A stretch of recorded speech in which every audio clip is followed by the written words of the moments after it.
Thomas Ernst a obtenu une victoire morale dans son match revanche tant attendu avec Hugar et Léonard le 12 juin 1989. Mais ce n'était pas la victoire qu'il voulait. Des années plus tard, même Léonard a admis que son grand rival aurait dû gagner.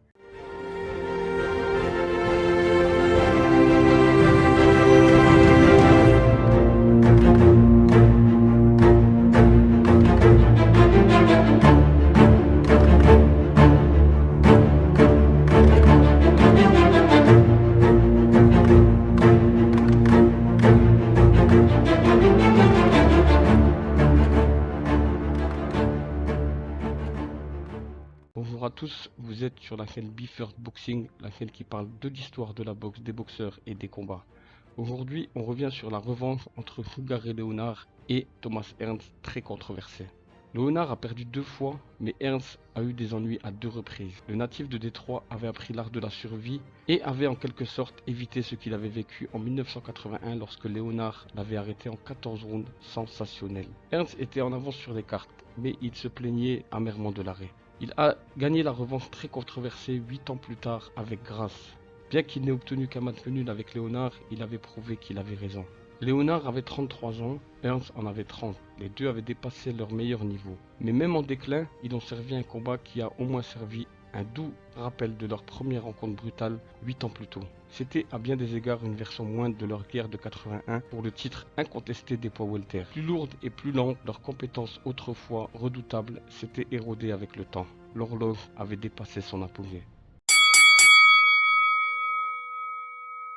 Ernst avait participé à trop de guerres. Léonard était plus âgé mais apparemment le boxeur le plus frais avec beaucoup moins de kilomètres au compteur. Dans et hors de la retraite, évitant les combats vieillissants auxquels son rival avait été confronté au fil des ans. Hagler et Iran Barclay avaient tous deux arrêté Ernst. Juan Domingos Roldan avait failli le faire.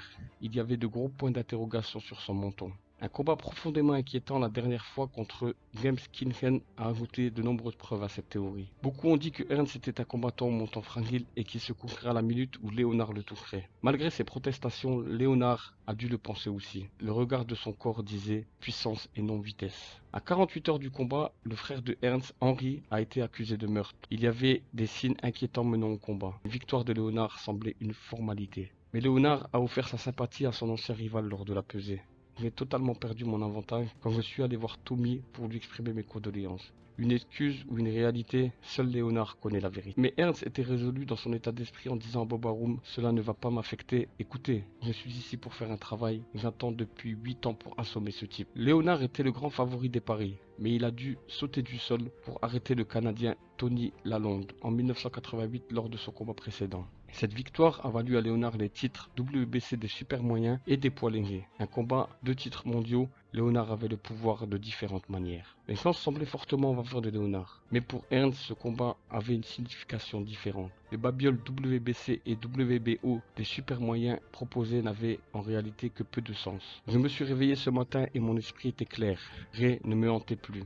Les paroles de Ernst après le combat ont parfaitement mis en évidence ce qu'il pensait avant le combat. 8 ans de douleur, avec un petit monstre qui me suit partout. On parlait de Ernst voulant se venger. Ces mots d'après-combat indiquaient que cela allait un peu plus loin. Je me suis jamais remis de cette défaite, j'y pense tous les jours. Parfois je pense que je le déteste. Vous ne savez pas à quel point cet homme a pesé sur mon esprit.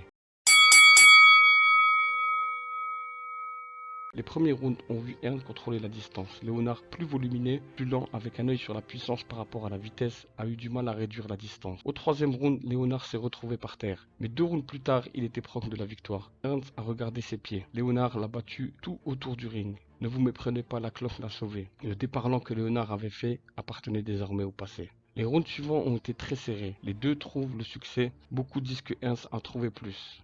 Léonard était de nouveau à terre au 11e round, mais la cloche a de nouveau sauvé Ernst au 12e. Ce n'était pas joli, mais il a survécu. À la cloche finale, le consensus général était que Ernst avait pris sa revanche. Mais ceux qui ont les stylos les plus puissants en ont décidé autrement. La foule de Las Vegas a scandé « Bullshit, connerie !» Cela n'a rien changé. Les juges ne pouvaient pas les diviser. 2 d'entre eux ont marqué 113-112. Un pour Léonard, un pour Ernst. Le 3e avait égalisé à 112-112. Ce n'était pas un vol, c'était proche, rien de plus. Un autre mythe de la boxe qui grandit en illusion avec le temps. Je ne pouvais pas justifier la victoire de Léonard. La demande pour pour une trilogie était élevé, mais cela ne s'est jamais produit. Peut-être d'une certaine manière c'était fini. Ernst avait-il vraiment besoin d'un autre combat pour prouver son point de vue?